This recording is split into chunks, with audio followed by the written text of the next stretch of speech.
यह कहानी हमें सिखाती है कि काल यानी कि मृत्यु सबका अंत करता है, लेकिन महाकाल जिसे हम शिव जी कहते हैं उनके काल के भी स्वामी है। यह भक्ति की वह पराकाष्ठा है जिसने यमराज के पाश को भी विफल कर दिया। मृकंडू नाम के एक महान ऋषि थे। उनकी कोई संतान नहीं थी। उन्होंने भगवान शिव की कठोर तपस्या की। शिव जी प्रसन्न हुए और उनके सामने दो विकल्प रखे। पहला विकल्प था, तुम्हें एक ऐसा पुत्र मिले जो दीर्घायु लंबी उम्र का हो लेकिन बुद्धिहीन और दुष्ट हो। दूसरा था, या फिर एक ऐसा पुत्र मिले जो अत्यंत गुणवान और ज्ञानी हो लेकिन उसकी आयु केवल 16 वर्ष हो। ऋषि मृकंडू ने दूसरे विकल्प को चुना। समय आने पर उन्हें एक पुत्र रत्न की प्राप्ति हुई जिसका नाम रखा था मार्कंडेय। मार्कंडेय बचपन से ही अद्भुत बुद्धि के स्वामी और परम शिव भक्त थे। जैसे जैसे वे 16 वर्ष के होने लगे उनके माता पिता उदास रहने लगे। जब मार्कंडेय ने कारण पूछा तो उन्हें सत्य का पता चला कि उनकी मृत्यु निकट है।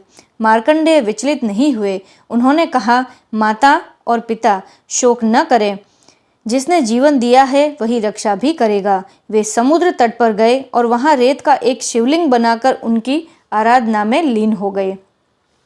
मार्कंडेय ने निरंतर शिव की स्तुति की और जिस मंत्र का जाप किया उसे आज हम महामृत्युंजय मंत्र के रूप में जानते हैं।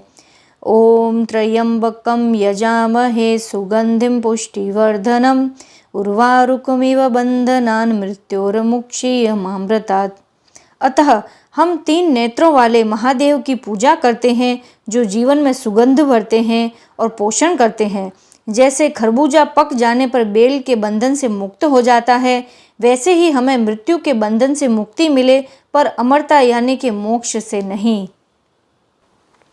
जब मार्कंडेय ठीक 16 वर्ष के हुए तो उन्हें लेने के लिए यमराज के दूत आए, लेकिन बालक के चारों ओर एक तेज का घेरा था जिसे दूत पार नहीं कर पाए। अंत में स्वयं यमराज अपने भैंसे पर सवार होकर आए। यमराज ने अपना काल पाश यानी कि फंदा फेंका। बालक मार्कंडेय डर कर रोने लगे और उन्होंने भागकर शिवलिंग को अपनी दोनों भुजाओं से कसकर गले लगा लिया। यमराज का पाश जैसे ही मार्कंडेय के गले में पड़ा वह शिवलिंग को भी छू गया। शिवलिंग का अपमान होते ही वह फट गया और उसमें से साक्षात क्रोधित महादेव यानी कि काल भैरव प्रकट हुए। उन्होंने अपनी छाती से यमराज को दूर धकेला और बोले, यमराज, इस बालक के प्राण लेने का साहस कैसे किया?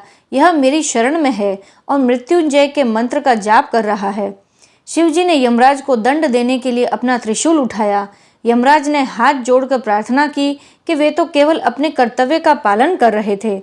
महादेव का क्रोध शांत हुआ। उन्होंने मार्कंडेय को आशीर्वाद दिया कि तुम्हारी आयु अब कभी समाप्त नहीं होगी। तुम चिरंजीवी यानी कि अमर रहोगे और 7 कल्पों तक जीवित रहकर पुराणों की रचना करोगे। यही कारण है कि मार्कंडेय ऋषि आज भी जीवित माने जाते हैं और अष्ट चिरंजीवियों में उनका नाम सम्मान से लिया जाता है।